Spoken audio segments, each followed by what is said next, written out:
So, Isabel, can you briefly describe your role and where you're currently focusing most of your energy, whether at a day-to-day or strategic level? Yeah, so I'm the international marketing manager at Benchmark Email. Benchmark Email is a super easy to use email marketing platform. I've been working in digital marketing since 2015, I believe. My role right now is kind of a mix of strategy and hands-on execution. I basically make sure to create SaaS growth strategies that could work across different markets, from Spain, India, UK, Mexico. So we know that every region has its own needs. And my job is kind of explore those differences and share our messages and our strategies through all the different regions where we are right now. Um, and currently, I've been working a lot in acquisition and also activation and retention. Those has been my focuses for the last year, and we just work hard to make sure that everyone knows the value of our tool benchmark email from day one. Mhm. Okay, so you have a breadth of experience that you can call upon for the questions that I'm about to ask. So, what would you say has changed the most about how your buyers make decisions today compared to even a year ago? And obviously, AI is one of the factors here, but I just think there have been so many waves of change. Like, are you actually seeing differences in customer behavior? Yeah, so what we see is that buyers are more cautious now. So not just how they research or how they choose, but like for us in the SaaS industry, like they struggle to commit to a tool, to an investment. um, I feel like they have a pressure to justify every expense. Since the pandemic, and due also to some struggles in the economy in some regions. So we've seen like longer decision cycles, that is more difficult to get their trust and to get businesses to actually put their investment into our services, unless unless they see the ROI, the benefit from the first moment, so they take more time to make a decision. But I feel like at the same time with AI, like discovery has become like more shortcut driven. So some teams don't go through the full research process anymore. Talking about businesses and marketers that are looking for softwares, as is my case. So they may not even visit your website while they are searching. So they just ask ChatGPT, like, what tools should I use to whatever thing I need? Or they may do some research, but they rely on summary style content from Google AI overview, and they just narrow the options. So that makes more difficult for us to be present, to position ourselves in front of them. And search and clicks, we know from the last months that they are not as powerful as they used to be, in moving these people from the top of the funnel to the bottom of the funnel. So the funnel is completely changing, and we found that they make this quick decision to actually try tools that ChatGPT or other AI tools recommend, but then they struggle to commit. Like they are faster to try to test, but this is like a really complicated dynamic where they try it quickly. They if they don't see the value, they just drop it, and then they take a lot of time to actually make the decision to go to a paid account, for example. Interesting. So yeah, we need to make sure that we are showing our value as soon as possible, and to no, to nurture them into understanding the benefit that they will get from the service that we offer. Okay, so you're seeing people commit sooner because of their research and what they're doing, but sorry, to try sooner, but that actual commitment, and you think that Yeah. is because of fear internally of proving value if they commit to something? Yeah, I feel like like they are more they're worried about wasting resources, so they make the decision slower, and like they need a little bit more time to make the investment. I remember before, so right after COVID, like people were a lot into tech, into softwares and everything. And when we started to struggle with the economy, we noticed that people were cutting budgets in marketing, for example. And then every time they need to acquire a new tool into their tool stack, so it takes more time for them to actually make the investment. They look to the like to every euro, every dollar, and yes, it's kind of hard, but also we see that people it's proactively looking for tools. So it's kind of a weird dynamic right now for us in SaaS. Have you changed at all internally how you're measuring success? Because traffic is less to the sites because there's a no-click environment. You're saying that you're getting more people try, but less people commit. Has this forced you to change how you measure success at all? Yeah, because I feel like we can't rely on like traffic and UTMs and things like that, like we used to do in the past. And right now we are focusing on tracking everything like from first hand. So we take a lot of time in analyzing the users that come into our system, what they do in their first stages, obviously which pages have they visit, but not only focusing on like channels or source or medium, but more about the quality of the client that is coming, instead of just checking like T4 or whatever. And actually, it's hard. That's what it was easier for us as marketers to just have everything like structure, and that we can segment through channel and everything. But right now, it's more difficult. We try to talk to our users also and ask them about how they get to know benchmark. So yeah, so we are relying more on our first hand information. Mhm. Your customers, would you say that it's the kind of purchase where there are multiple people involved in the decision, or would it be one person that has a practical, I just need this tool?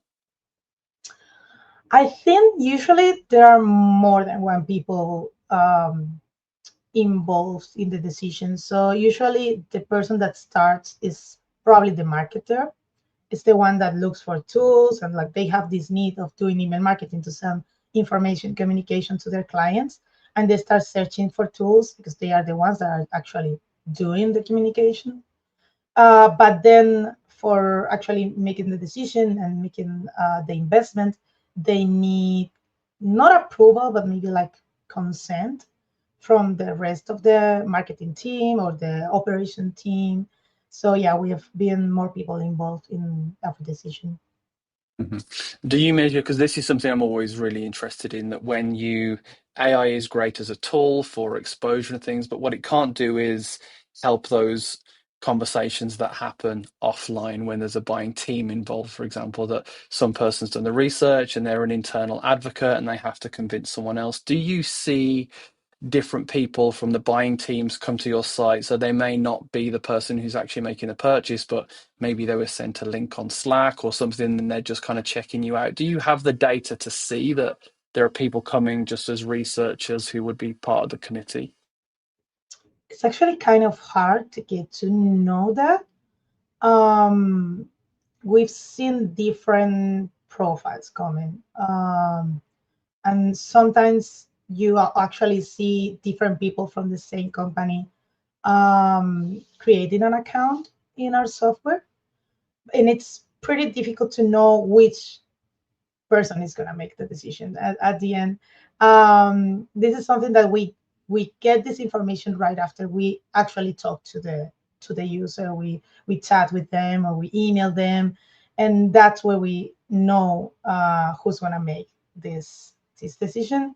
But it's pretty hard to know from the beginning if they are the ones that are going to take this big decision. Mhm. Are you seeing AI influence your customers' buying behavior? And if so, how? Be that from a research perspective, be that from however you interpret that. Yeah, so definitely. So as I said before, like it's playing a much bigger role in discovery and evaluation. They say to us like, I found you in ChatGPT. This is great for us as visibility, but it also has some kind of new pressure for us. So we are a B2B solution. We want to make sure our value is clear. And when they come from ChatGPT, they have zero context sometimes, and they have a very short attention span, which is something that happens to all of us right now. And we are all busy in our daily lives and work. So no one would like to spend hours evaluating softwares. That's why they rely on AI to help them with that. Obviously, if you know how to use ChatGPT and other tools and you have some experience, you can create a really comprehensive research. You can evaluate all the pros and cons and everything. But most of the time, what we see from our users is that they just search like which tool should I use, which one is the better tool I can use, and then sometimes what happens is that they pick some tool or some software that doesn't really match what they actually need. So and they end up dropping in the evaluation phase. So yeah, obviously it helps with discovery for us. It's also hard for us as softwares to be in what ChatGPT and other tools are recommending. I think we are all working on that right now. But yeah, it also adds like a layer of noise when people stop thinking critically and they just trust whatever the AI told them. Good point. How much of your marketing efforts would you say are on appearing within LLMs, no-click searches? Like, is that a dedicated team? Is it an evolution of your SEO team? How are you approaching that? So we pivot our content strategy into optimizing for LLMs and AI search. And right now, there's something we did with our content creation team that they are focusing more on bottom of the funnel content instead of top of the funnel content right now. Because we know that people ask very specific questions to ChatGPT and other AI tools. So we try to be present solving all of those potential questions. And we kind of split our efforts into optimizing our current content for all the new environment that we have, and also creating this new bottom of the funnel content to try to be more present. Another thing that we did is actually using ChatGPT, for example, to help our users. Like we created GPT, for example, that helped them to analyze their email marketing reports. And we also found that that's another way in which we can help ChatGPT recommend ourselves to the final user. I mean, that may even lead into my next question. Like, where do you see the greatest opportunities for growth in marketing right now for you, and why? So right now, I think that one of the biggest growth opportunities in B2B is, especially in the SaaS industry, is actually through partnerships. This is something that we are starting to focus more on. We're seeing that trust is harder to earn, as I said before, and also our traditional ways of work with SEO and paid acquisition channels are more complicated and more expensive right now. So since it's even harder than before to get our brand in front of the decision makers, so I think that strategic partnerships is a really, really useful strategy at this moment. I feel like when a customer comes from a partner, they like have a little bit more trust that if they just came from whatever ChatGPT told them. So we're leaning into partnership strategies and not only talking about affiliates, which is something pretty common in our SaaS market, but also talking about collaboration, co-marketing opportunities, integrations, even relationship with different creators in B2B channels, for example, in LinkedIn. So those type of partnerships bring reach, bring relevance, and bring credibility to our brands. And same thing goes also for UGC, because user-generated content is something that we know a lot of brands use for B2C. But I believe that this is something that we can also use in B2B, because if you see someone sharing a screenshot of an email marketing campaign results, or they talk about a tool on LinkedIn, so that's the kind of content that actually can get the attention of other colleagues right now, and it can make a difference in what people, if the people trust their brand, your brand or not. Hmm. Good. Some good things there. What internal friction points or operational blockers kind of still slow you down as you grow? You mentioned some really good things there. Or anything in your way? Is it just a case of realigning? Yeah, so I feel like, I mean, marketing is changing fast right now, and one of the things that are slowing us down is maybe navigating like priorities in our teams. So we're moving faster with AI, that's for sure.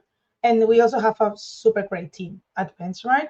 But the reality is that marketing moves even faster than we are moving. So we have trends, channels, algorithms, platforms, features, data privacy rules. So everything changes, and it's pretty difficult to prioritize what we need at each moment to adapt to those changes.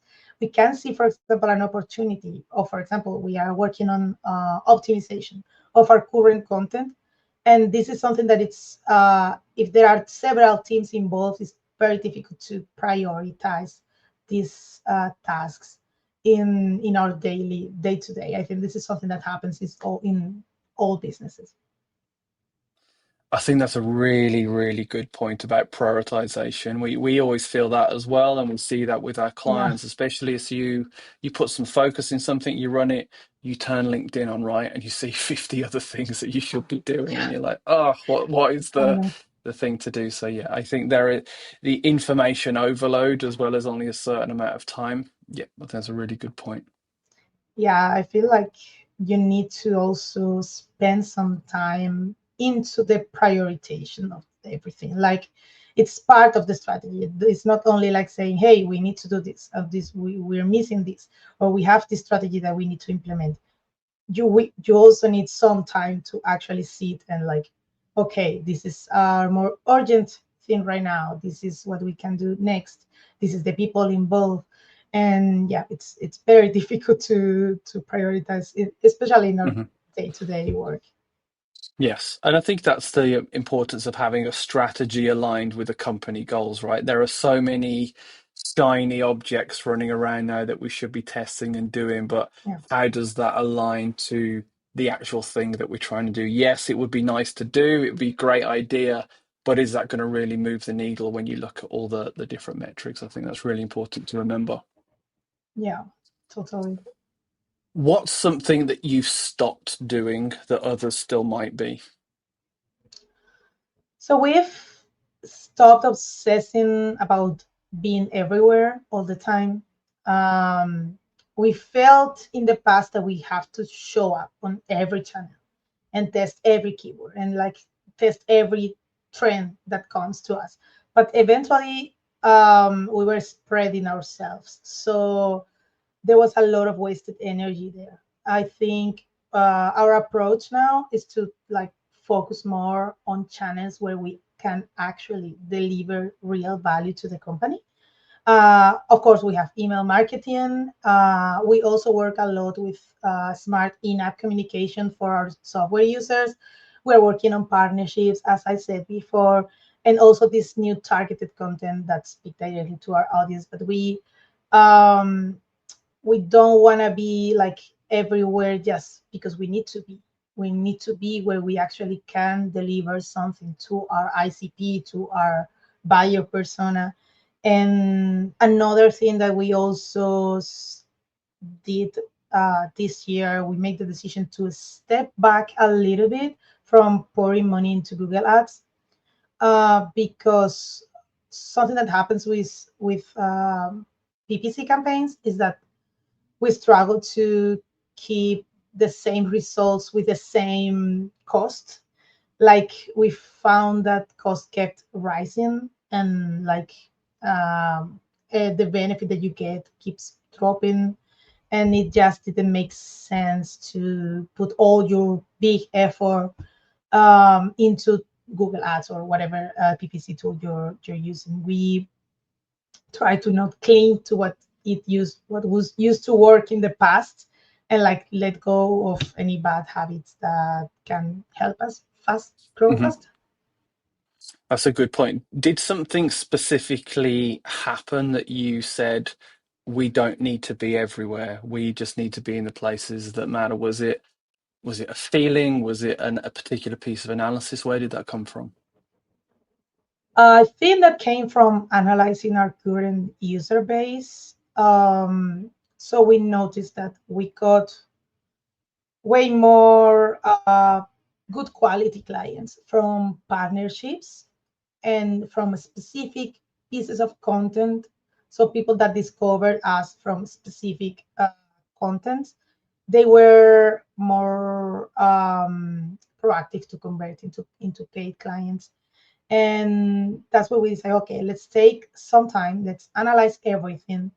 Where are we getting these new users? Um, what our ICP is actually doing, and how can we better approach them to show our value? And that's where we started to take out some channels that weren't really profitable at that point. Hmm. Interesting. Good points. Um, what's next for you guys? Well, so right now, as we've been talking, so I see marketing evolving faster than ever, and we cannot like stay still. At any moment, the old things that we used to do just don't work anymore. So for us at Benchmark, we have something really exciting this year, and it's that we are launching a new product, a completely new email platform that is faster, is simpler, is more powerful. Um, because we know that if someone signs up and tries to test our tool and they don't get exactly what they need and like really fast, we just lost them. So we need people to feel empowered, supported, and like make things easier for businesses around the world. And alongside this new tool, we're building out a new partner strategy. We are building omni-channel partner strategy, because we know that growth doesn't happen in isolation. We need to have strategic partnerships, integrations, as I said before, with agencies, creators, other platforms, other brands. And these partnerships create trust and provide context to whatever we want to offer our ICP.